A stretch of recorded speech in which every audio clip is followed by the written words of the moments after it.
Cox, Ohio Governor Mike DeWine, New Mexico Governor Lujan Grisham, Maine Governor Janet Mills, and Minnesota Governor Tim Walz. Amr. Thanks. Is there any reaction to the intensifying clashes in Israel?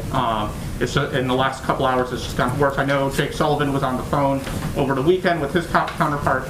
But is the president at this point getting involved?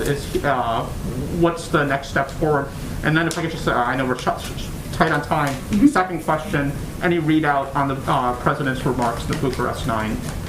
Sure. Let me start with the first, and I'll go to the second.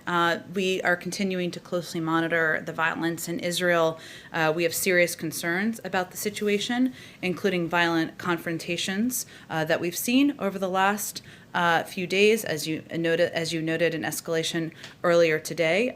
You also noted, Amr, that in a call over the weekend with his Israeli counterpart, our National Security Advisor Jake Sullivan reiterated concerns about the potential evictions of Palestinian families from their homes, and they agreed that the launching of rocket attacks and incendiary balloons from Gaza towards Israel is unacceptable and must be condemned. So this is something that our national security team is closely monitoring. Obviously, across government, certainly the president is kept abreast and is watching closely as well. And on your second question, this meeting, if we haven't put out a readout yet, we will shortly.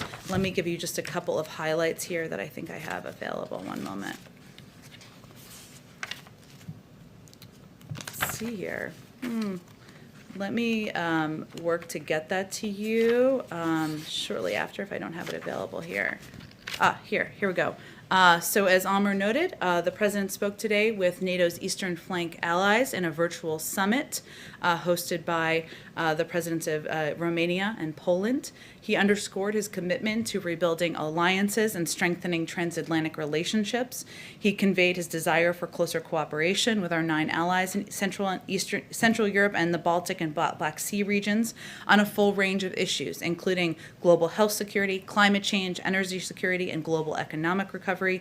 And he also expressed his support for enhancing NATO's deterrence and defense posture, as well as the importance of allies increasing their resilience against harmful economic and political actions by our strategic competitors. In addition, he welcomed the opportunity to engage with these allies, as well as the NATO Secretary General, about alliance efforts to meet future threats, which will be discussed at the NATO summit in June. And finally, he stressed the importance of strengthening democratic governance and rule of law at home, within the alliance, and around the world. Indita, go ahead. Thank you, Jen. Just a quick follow-up on the Bucharest 9. Was the president's decision to participate in the meeting was it driven by this desire to show a united front against Russia?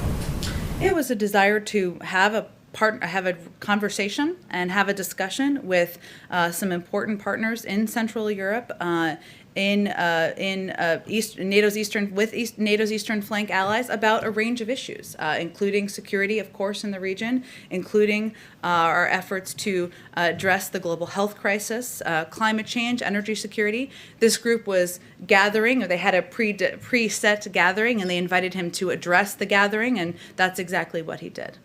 Thank you.